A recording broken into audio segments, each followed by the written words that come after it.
It's time for DJ Rocky's Secret Files.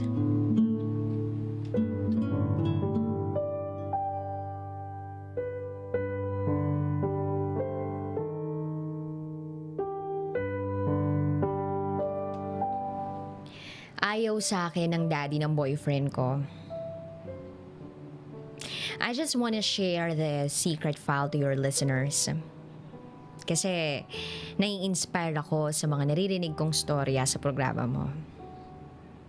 Itago niyo ako sa pangalang Abby.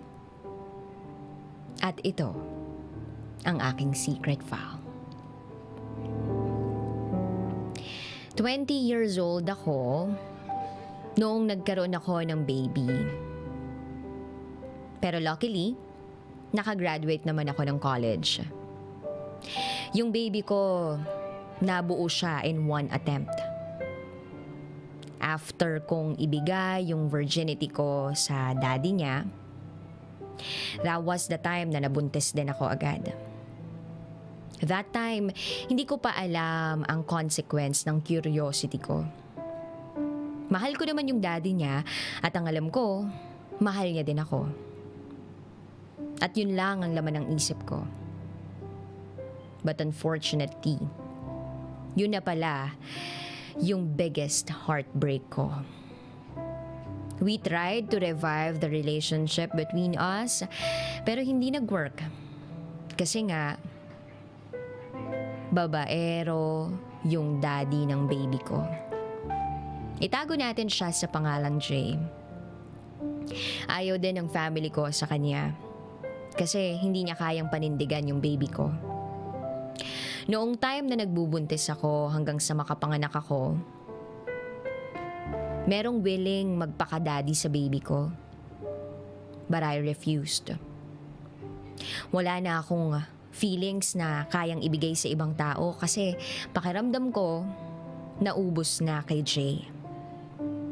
Feeling ko, naging ibang tao ako nung time na isinisiksik ko ang sarili ko sa kanya at hindi ko nabigyan ng worth ang sarili ko. Fast forward, I worked hard for my son. At sa akin ko din siya ipinaapelido. Buti na lang. Wala din akong ibang ginawa kung hindi ibigay ang lahat ng needs ng baby ko. Magtrabaho at makasama ang anak ko, yan ang mga goal ko. Yung mga ka-office mate ko, hindi nila nahahalata na may anak na ako. At kapag nalaman nila na single mom ako, hindi sila naniniwala kapag sinabi kong hindi na ako mag-aasawa. Masaya at kontento na ako. Naaalala ko nga, may nagsabi pa sa akin na, imposible, bata ka pa at makakakilala ka pa ng ibang tao. May nagsabi pa na kapag sobra kang nasaktan sa huli mong relationship, yung susunod, yun na talaga yung para sa'yo. Napaisip ako dun. I prayed not for someone new and not for someone better. Ang dasal ko, Lord, kung hindi po para sa akin, ay huwag niyo na pong ibigay. Kasi masaya na po ako sa amin ng anak ko. Ayoko na pong masaktan.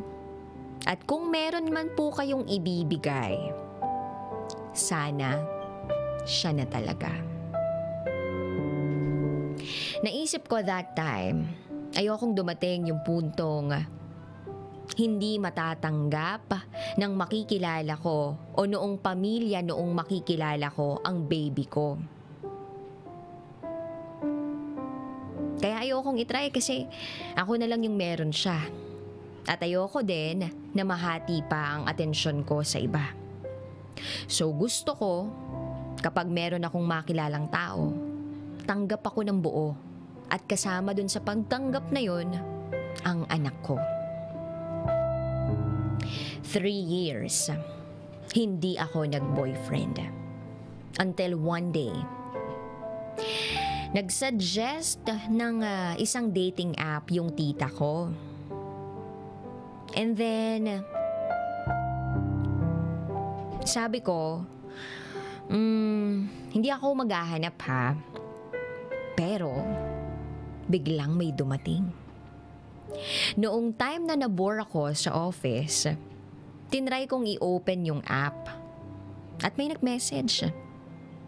At dahil wala na nga ata akong feelings, sinakyan ko lang yung message niya.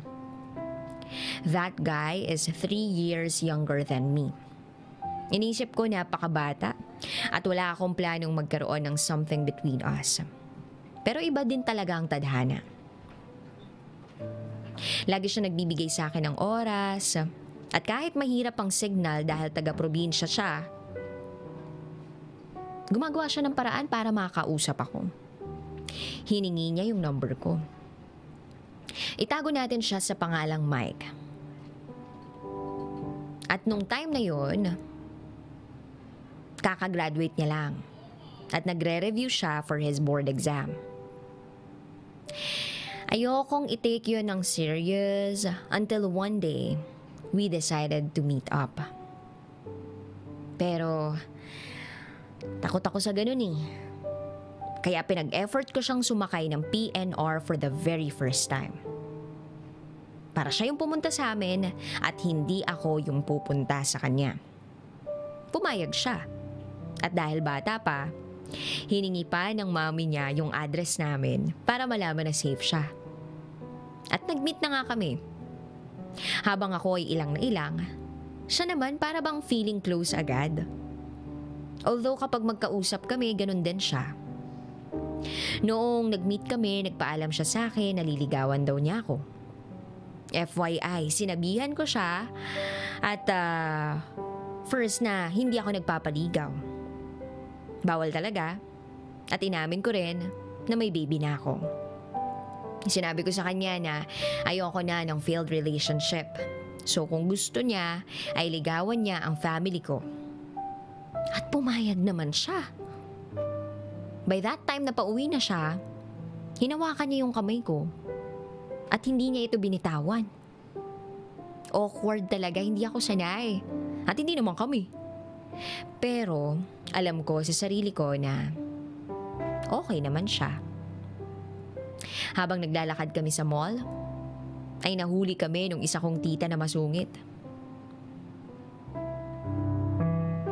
Sinumbong ako sa pamilya ko. Nalaman ng family ko na nakasama ko siya. Kaya nung second meeting namin, pinakilala ko na siya sa pamilya ko. Pati sa baby ko. Fast forward, ilang buwan ang lumipas. Noong nag-birthday siya, sinagot ko na rin siya. Everything went well. Akala ko magiging okay na ang lahat kasi napakabait niya at mature siyang mag-isip. Hindi halata yung age gap naming dalawa. Tinutuon niya yung panliligaw sa family ko. Binigyan niya pa nga ng bagong pitas na rambutan ng pamilya ko. Na nagustuhan nila kasi nga masarap. Wala akong naging narinig na pangontra sa pamilya ko about us. Kaya tuloy ang saya. Hanggang sa side na niya yung nagkaproblema.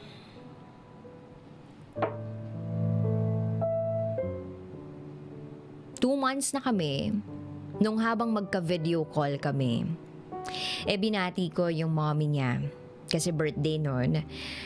At nagsabi yung daddy niya na, palitan na yan.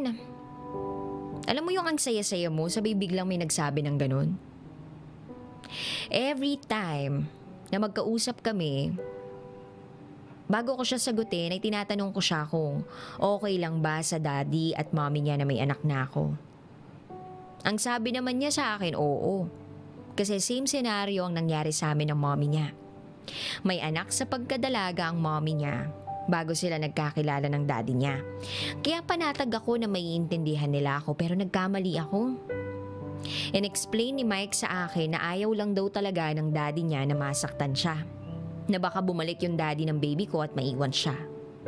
But I assured him na wala na talaga kaming communication nung daddy ng anak ko. Hindi lang yun yung ginawa ng daddy niya para iparamdam sa akin na hindi niya ako gusto para sa anak niya.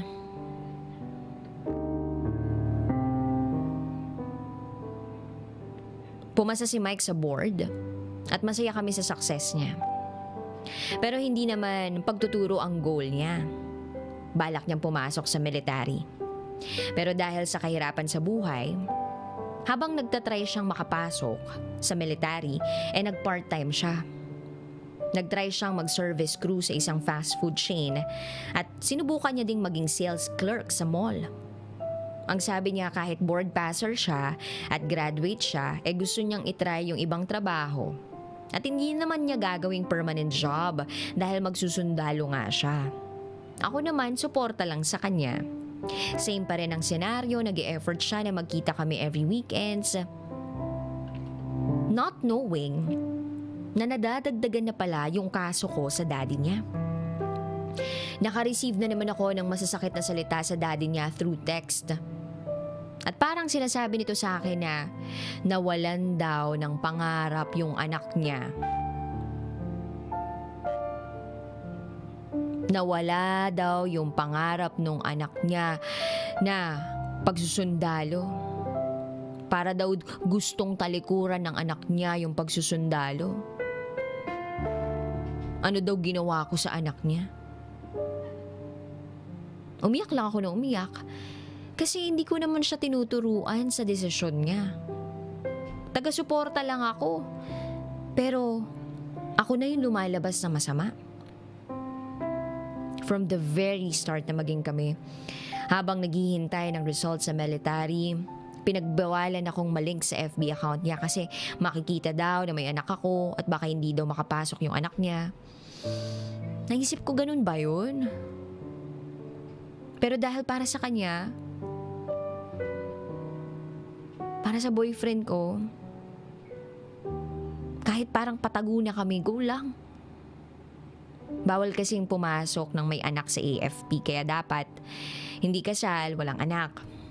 At dahil pangarap yun ng mahal ko, sinunod ko. Hindi kami in a relationship. Sa FB, nakahide lahat ng tungkol sa amin. Then after a year ng paghihintay, finally, nakapasok na si Mike sa military. Ilang buwan ko siyang hinintay, wala kaming communication, buong training. Kaya pumunta talaga ako nung graduation niya. First time naming magkikita ng daddy niya noon. Akala ko magiging okay na ang lahat. Pero iniwasan niya akong makasama. Kasama ko yung kaibigan ko ng graduation ng boyfriend ko, taga-support, at na-witness niya kung gaano ka-cold yung daddy ni Mike sa akin. Hindi man lang ako nito kinausap, hindi man lang ako pinansin. Pero, kinausap nito yung friend ko. Tanggap ko na ata na ayaw sa akin ng daddy niya eh. Kaya hinayaan ko na lang.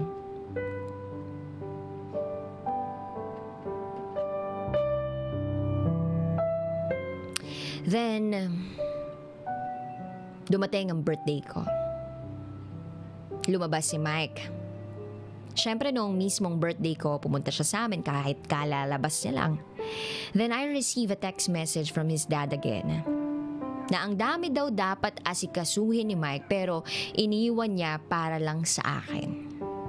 Sinisisi niya ako kasi parang tinatalikuran ni Mike lahat para sa akin. I don't even ask for it. And that day, my birthday, umiyak na naman ako. And I asked Mike to leave. Ayoko talagang sabihin sa kanya yung mga bagay na yon kapag ginaganon ako ng dad niya. Pero hindi ko kayang sabihin sa iba. Hindi ko kayang sabihin sa family ko na hindi ako okay sa daddy niya. Pero natanggap ko kasi ina-assure ako ni Mike na mahal niya ako and I trust him. Ilang years lang kami pero hindi pa ako nakakapunta sa kanila sa Pampanga. Ilang beses na akong nakadalaw sa Marikina, dun sa ibang bahay nila, pero hindi pa rin. May iba pa rin akong pakiramdam na uncomfortable. I love Mike so much. Siya na din yung kinikilalang daddy ng baby ko. And until now, kami pa rin. Getting stronger ang long distance relationship namin. sa malayo siya na-assign. Pero kapag nakauwi siya, he makes sure na nagkakaroon siya ng time for us. I can honestly say na he's really a nice guy. And I believe siya na talaga. Walang perfect relationship. Pero I believe that everything will be perfect as long as you truly love each other. Hindi ko alam kung paano lang ako tatanggapin ng daddy niya, lalo na yung baby ko. Pero as of now, ang mahalaga, okay kami ni Mike. Ang sabi niya lang sa akin ay hindi naman daw ang daddy niya ang makakasama ko habang buhay. Pero syempre, we're hoping na maging maayos ang lahat before we settle down. Sana maraming na-inspire sa kwento ko na maipaglaban yung pagmamahal nila sa isang tao kahit na hindi nag-a-agree yung mga magulang ninyo. Again, this is Abby and this is my secret file.